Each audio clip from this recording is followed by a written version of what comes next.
आते हैं कॉन्सेप्ट पर, solution of simultaneous linear equation. ठीक है, तो हम यहाँ पर क्या करते हैं, एक हम लोग यहाँ पर system of n linear equation unknown ले लेते हैं, जिसके अननोन्स क्या है, x1 x2 up to xn है। ठीक है, कुछ इस तरह से हम लोग ले लेते हैं system of linear equation, n linear equation, a11 x1 a12 x2 up to a1n xn बराबर किसके है, b1 के है। सेकेंड यहाँ पर इक्वेशन a21 अप टू, इस तरह से हम लोग n के ले लेते हैं। ठीक है, और ये सारी जो इसकी कोफिशिएंट है उसको हम ए मैट्रिक्स बोलेंगे, और जो उसके अननोन है उसको हम लोग x बोलेंगे, और जो ये इक्वल टू में लिखा हुआ है उसको अगर मैट्रिक्स में लिखेंगे तो उसको कैपिटल B बोलेंगे। ठीक है, तो अगर मैं इसको रिप्रेजेंट करूं, इसको लिखूं मैट्रिक्स के फॉर्म में, तो कुछ इस तरह से लिखूंगा। सारे इंट्रीज को हम मैट्रिक्स में लिखेंगे तो इस तरह से लिखेंगे, a11 a12 up to a1n, a21 a22 up to a22n। ठीक है, कितने की है, n क्रॉस n की है। ठीक है, और जो x1 x2 up to xn है, ठीक है, क्योंकि n रो है n कॉलम है, इसमें देखो n रो है बट कॉलम एक ही है, तो ये बराबर होगा किसके, देखो n से n कट जाते हैं तो हमारे पास ये n क्रॉस n 1 ही आएगा।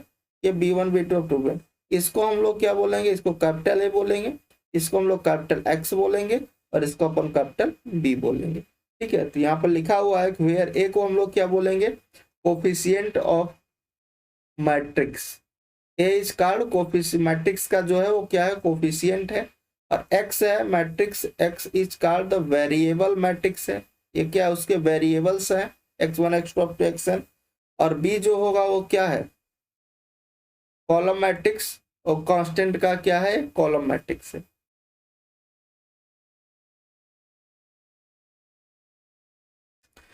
नोट पॉइंट देखते हैं, यहाँ पर नोट पॉइंट कह रहा है कि अगर ये जो b1 b2 b3 up to bn सारे थे, अगर ये सारे के सारे जीरो हो जाए, ये देखो ये जो सारे हैं b1 b2 ये सारे के सारे अगर जीरो हो जाए अप टू bn तक, ठीक है, तो जो ये हमारे पास सिस्टम ऑफ एन ऑर्डर की जो लीनियर इक्वेशन है, one is called the system of, वो क्या हो जाएगी, अगर वो b1 b2 अप टू सारे जो bn है अगर वो जीरो हो जाते हैं, तो वो जो सिस्टम ऑफ लीनियर इक्वेशन थी वो क्या हो जाएगी, होमोजीनियस लीनियर इक्वेशन हो जाएगी। क्या हो जाएगी, अगर b1 b2 up to bn सारे जीरो हो जाए तो क्या जो सिस्टम ऑफ लीनियर इक्वेशन थी वो क्या हो जाएगी, होमोजीनियस लीनियर इक्वेशन बन जाएगी। एंड इफ एट लीस्ट अगर उसमें से कोई एक नॉन जीरो हो जाए तो कैसी हो जाएगी वो, उसको हम लोग नॉन होमोजीनियस, अगर सारे जीरो हो गए b1 b2 up to bn zero हो गए तो होमोजीनियस लीनियर इक्वेशन हो गई। अगर उसमें से एक भी जो है इंट्री जो है वो नॉन जीरो हो गई तो आपके पास क्या हो जाएगी, वो नॉन होमोजीनियस हो जाएगी। ठीक है, अच्छा टाइप ऑफ इक्वेशन में हम लोग यहाँ पर दो तरह के देखेंगे, एक बार हम लोग होमोजीनियस के लिखेंगे, एक बार नॉन होमोजीनियस। सबसे पहले हम लोग देखेंगे अगर सिस्टम ऑफ इक्वेशन जो हो कैसी हो, नॉन होमोजीनियस हो। नॉन होमोजीनियस होगी तो मतलब b की वैल्यू कैपिटल B से रिप्रेजेंट करेंगे, B मैट्रिक्स है तो वो क्या होगी, नॉन जीरो होगी। ठीक है, और कहां पर देखेंगे, ax बराबर b के लिए हम लोग बात करेंगे। ठीक है, यहाँ पर एक अगर उसका डिटर्मिनेंट क्या, चूंकि नॉन होमोजीनियस है, नॉन होमोजीनियस होगा तो उसका डिटर्मिनेंट क्या होगा, नॉन जीरो होना चाहिए। ए मैट्रिक्स का जो है वो क्या होगा, ए मैट्रिक्स जो होगी वो नॉन जीरो होगा। देन द सिस्टम ऑफ, अगर आपके पास कैसा है, जो सिस्टम ऑफ लीनियर इक्वेशन है वो नॉन होमोजीनियस है, कैसे जानोगे कि नॉन होमोजीनियस है, तो बी के जो बी है, बी जो मैट्रिक्स है उसमें से अगर उसकी सारी एंट्री जीरो है तो वो होमोजीनियस होती है, अगर उसमें से एक भी एंट्री नॉन जीरो हो गई तो नॉन होमोजीनियस हो जाएगी।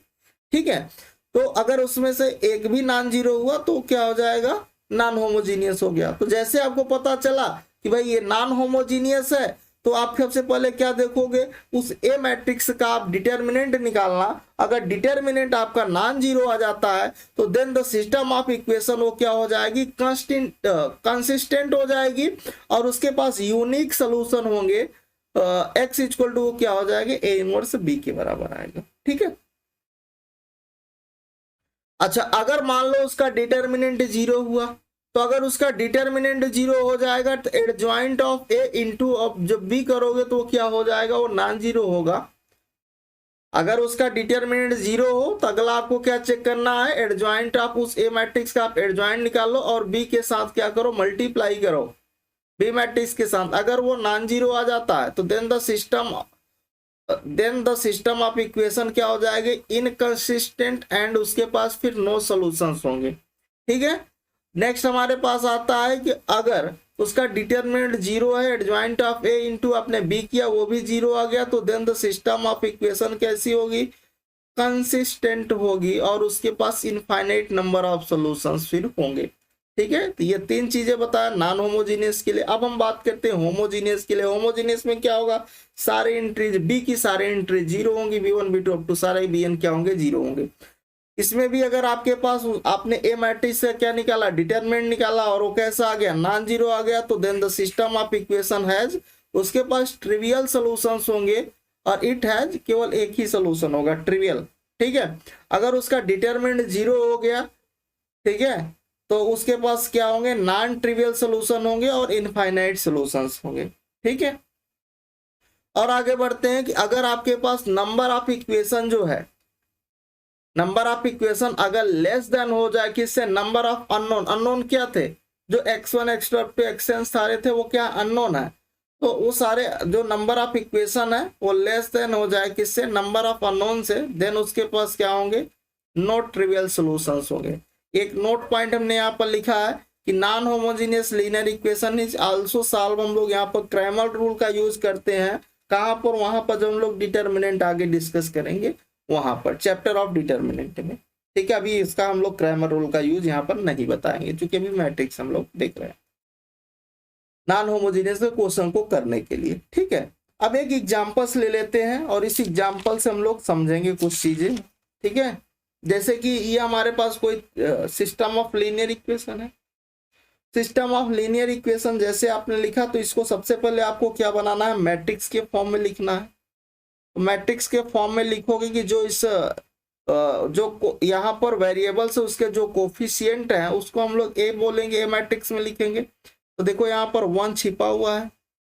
ठीक है, ये 1 हो गया, फिर 2 हो गया, फिर 3 हो गया, फिर 2 लिखोगे सेकेंड इक्वेशन से, 3 और 2। ठीक है, सारे कोफिशिएंट को लिख दो, 3 3 4।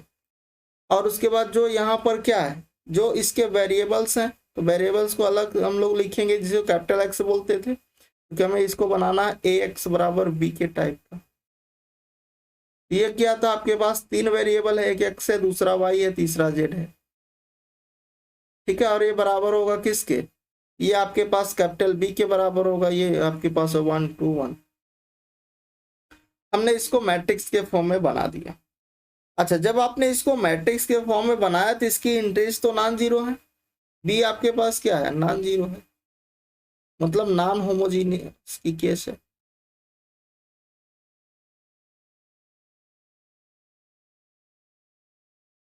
कैसी केस है, नॉन होमोजीनियस। ठीक है, अच्छा, नॉन होमोजीनियस की केस है तो हम यहाँ पर क्या करेंगे, नॉन होमोजीनियस की जैसे केस बनी तो एक्स इक्वल टू क्या हो जाएगा, ए इनवर्स बी के बराबर। यहाँ से हम लोग ऐसे फाइंड आउट करेंगे। तो ये ए हमारे पास यहाँ पर ए मैट्रिक्स क्या है, ए मैट्रिक्स तो ये है ना, 1 कोफिशिएंट वाला, 1 2 3 2 3 2 3 3 4। ठीक है, अच्छा, और x आपके पास क्या है, x को अगर लिखोगे तो ये आपके पास x है, capital X, X Y Z जो अननोन है वो कैपिटल एक्स से डिनोट करते हैं। अगर कैपिटल बी पूछे क्या होगा तो कैपिटल बी ये है, 1 2 1। सही है ना। अब इस ए मैट्रिक्स का आप क्या निकालो, इसका डिटर्मिनेंट निकाल दो, डायरेक्ट ऐसे यहाँ निकाल दो, तो 1 लोगे तो ये कितना होगा, 12 -6 होगा, फिर यहाँ -2 आएगा, अल्टरनेट चलेगा, प्लस माइनस प्लस, फिर -2 लोगे तो ये आपके पास 8 और फिर -6 हो जाएगा, फिर +3 आ जाएगा, अपन के पास 6 -9 हो जाएगा। सॉल्व कर लेना तो इधर से 6 आ जाएगा, इधर से -4, इधर से -9, और आगे सॉल्व करना। यहाँ से आपको क्या मिला कि डिटर्मिनेंट ऑफ ए जो है वो कितना मिल गया, -7 मिल गया, और मतलब यहाँ से क्या मिला कि जो डिटर्मिनेंट ऑफ ये कैसा है, नॉन जीरो है। ठीक है, तो जैसे ये नॉन जीरो हो गया तो ये डिटरमिनेंट ऑफ ए कैसा हो गया, नॉन सिंगुलर हो गया। इसी को हम लोग क्या बोलते हैं, अगर डिटरमिनेंट नॉन जीरो आ गया तो कैसी हो गई, नॉन सिंगुलर मैट्रिक्स बोल देते हैं। ठीक, तो जो जो चीजें आपको मिल रही है उसको मैं नोट कर दे रहा हूँ। ठीक है, तो यहाँ से तो ये चीज हमने डिटरमिनेंट निकाल दिया। अब हमें इसके कोफैक्टर्स निकालना है, तो कोफैक्टर्स भी हम लोग निकाल देते हैं, क्योंकि हमें ए इनवर्स तक पहुंचना, हमें ए इनवर्स चाहिए। ठीक है, अभी हम मेथड से चल रहे हैं। ठीक है, तो ए मैट्रिक्स हमारे पास क्या था, ए मैट्रिक्स जो था वो था 1 2 3 2 3 2 3 3 4, यही था। अब हमें इसके कोफैक्टर्स की बात करना है, तो भाई कोफैक्टर्स निकालना है तो कैसे निकालोगे, सबसे पहले देखो C11 की बात करेंगे, तो 1 1 और 2 को ऐड करोगे तो प्लस आएगा, प्लस आएगा तो अपन यहाँ पर देखो प्लस लगा के लिख देना, प्लस तो लिखेगा नहीं। ठीक है, और लिख दो, तो फर्स्ट रो फर्स्ट कॉलम को हटाओगे तो बचेगा जो, उसको लिख दो 3 2 3 4। ठीक है, अभी आपको सिखाने के लिए बार बार लिख रहा हूँ जिससे आप प्रैक्टिस हो जाए और आप समझ जाओ। ठीक है, फिर आपको ये चीजें नहीं लिखना, आपको डायरेक्ट C11 ये आया, C12 ये आया, ऐसे डायरेक्ट माइंड में सॉल्व करना और लिख देना। ठीक है, तो 12 माइनस 6, यहाँ से मिल गया 6। हम लोग आते हैं C12, तो यहाँ पर देखो सम करोगे 3 आएगा, 8 नंबर हो गया तो माइनस लगेगा। First row second column, first row second column, तो बचेगा कितना, 2 2 3 4, सॉल्व कर लो तो माइनस 8 माइनस का 6 बराबर में माइनस का 2। ठीक है, फिर अपन निकालना C13, सम करोगे प्लस रहेगा और इवन आएगा तो प्लस हो जाएगा। फर्स्ट रो थर्ड कॉलम, तो फर्स्ट रो को हटाओगे थर्ड कॉलम को हटाओगे तो बचेगा 2 3 3 3, 6 माइनस 9 बराबर में आ गया माइनस का 3। फिर अपन आएंगे C21 पर, सम करोगे आड नंबर माइनस लगा देना, आड आएगा माइनस लगा देना। ठीक है, क्योंकि हम लोग ये कोफैक्टर्स निकालने के लिए यही फार्मूला जानते हैं, CIJ बराबर -1 की पावर I प्लस जे, उसी का यूज कर रहे हैं। MIJ ये क्या है, ये माइनस है, ये किसको रिप्रेजेंट करता, कोफैक्टर्स को। सही है, अच्छा ठीक है। यहाँ पर सेकेंड रो को हटाना है फर्स्ट कॉलम को, तो बचेगा 2 3 3 4, सॉल्व करोगे तो 8 माइनस का 9 बराबर में 1। फिर अपन निकालो C22, मतलब सेकेंड रो, इवन नंबर आएगा तो प्लस लगेगा, प्लस लिखो या ना लिखो। ठीक है, second row second column, second row second column हटा दो, बचेगा जो 1 3 3 4, 4 माइनस 9 बराबर में -5। फिर और आगे निकालो C23, 8 नंबर आएगा माइनस लगा देना। देखो second row third column, second row third column, 1 2 3 3, solve करना भाई, 3 माइनस 6 बराबर में 3। C31, थर्ड रो को हटा दो, सम करोगे प्लस आएगा। Third row first column, third row first column, 2 3 3 2, 4 minus 9 minus का 5। ठीक है, फिर अपन निकालो C32, सम करोगे 8 आएगा, माइनस लगा देना। थर्ड रो हटा दो, सेकेंड कॉलम को हटा दो, third row second column, 1 3 2 2, solve करो, 2 माइनस 6 बराबर में 4। फिर C33 निकाल दो, थर्ड रो थर्ड कॉलम को हटा दो, यहाँ प्लस लगेगा। थर्ड रो थर्ड कॉलम, तो बचा 1 2 2 3, तो 3 माइनस 4 बराबर में माइनस का 1। ठीक है, जो भी आया है उसको एक मैट्रिक्स के फॉर्म में लिख दो। तो सी यहाँ पर एक हम मैट्रिक्स ले लेते हैं और उसमें लिखते हैं जो भी हमारे पास C11 आया। ठीक है, तो C11 हमारे पास 6 आया था, C12 -2 आया, C13 आया है -3, C21 आया है 1, उसके बाद आपके पास आया C22 -5, C233, C31 -5 आया है, C32 आया है 4 और C33 -1 आया है। ठीक है, अब आपको हमें क्या चाहिए, हमें चाहिए adjoint of A. Adjoint of A क्या कैसे निकलता है, ये जो सी मैट्रिक्स है उसका आप क्या निकाल दो, ट्रांसपोज कर दो। तो ट्रांसपोज करोगे तो ट्रांसपोज में क्या होता है भैया, रो का कॉलम में, कॉलम का रो में रिप्लेस हो जाता है। तो 6 -2 -3, 1 -5 3, -5 4 -1। ठीक, अब आपके पास एडजॉइंट आ गया। अब अपन इनवर्स निकाल सकते हैं। ए इनवर्स बराबर क्या होता भी है, एडजॉइंट ऑफ ए अपान में डिटर्मिनेंट ऑफ ए।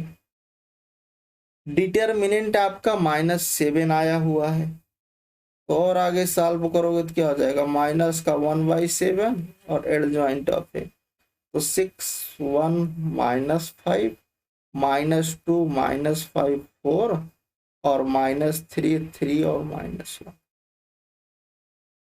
ठीक है, अच्छा अभी हम लोग इनवर्स तक पहुंचे, अभी हम लोग इनवर्स तक पहुंचे। तो यहाँ पर देखो ए इनवर्स बी बराबर क्या होगा, कैपिटल एक्स होगा। अब इसको देखो, ए इनवर्स अपने पास कितना है, ए इनवर्स आया है -1/7 6 1 -5 -2 -5 4 -3 3 -1। और बी आपके पास जो था 1 2 1 था, 1 2 1। किसके बराबर होगा ये, एक्स के बराबर होगा, XYZ, कैपिटल एक्स के।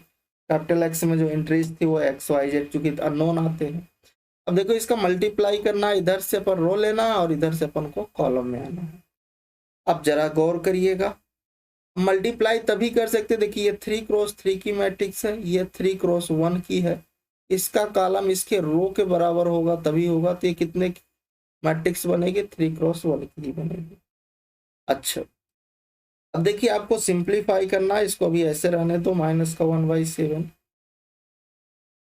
जब करोगे इधर से रो इधर से कॉलम, तो ये हो गया आपके पास 6 + 2 -5। फिर अपन सेकेंड रो इसका करोगे, इधर आ गया -2 -10 + 4 रो। और थर्ड रो का जब देखोगे इस वाले का, तो आपके पास हो जाएगा -3 + 6 -1, इसके बराबर XYZ। ठीक है, तो और आगे इसको जब सिंप्लीफाई करते हैं, ठीक है, तो देखो क्या आएगा यहाँ से, ये -1/7 मैट्रिक्स में आपको कितना मिला, यहाँ से 3 मिला, यहाँ से -8 मिला और अपने पास यहाँ से 2 मिल गया, बराबर में XYZ। वैल्यू तो मिल गई ना, एक्स की वैल्यू आप मल्टीप्लाई करना, मल्टीप्लाई करना -1/7 का, तो एक्स की वैल्यू कितनी, -3/7। ठीक है, वाई की वैल्यू कितनी, वाई की वैल्यू प्लस में आ जाएगा 8/7, और जो जेड की वैल्यू होगी कितनी, -2/7। ठीक है, तो ये आंसर आपका हो जाएगा। इस क्वेश्चन का आपके पास एक्स इनवर्स, यहाँ पर हमारे पास ये आंसर हो जाएगा अननोन का, जो एक्स की वैल्यू वाई की वैल्यू जेड। ये हमने एक मेथड से किया है। ठीक है, अभी हम आपको यहाँ पर एक मेथड समझाना चाह रहे थे। ठीक है, अब इस मेथड जब आप एक बार आपको पता रहेगा, तो कोई भी ट्रिक जब हम आपको बताएंगे तो वो चीजें आपके माइंड में बैठेगी, क्योंकि आपके बेसिक ही स्ट्रांग हो चुके हैं ये। ठीक है, अभी थोड़ा सा बोरिंग लग रहा होगा।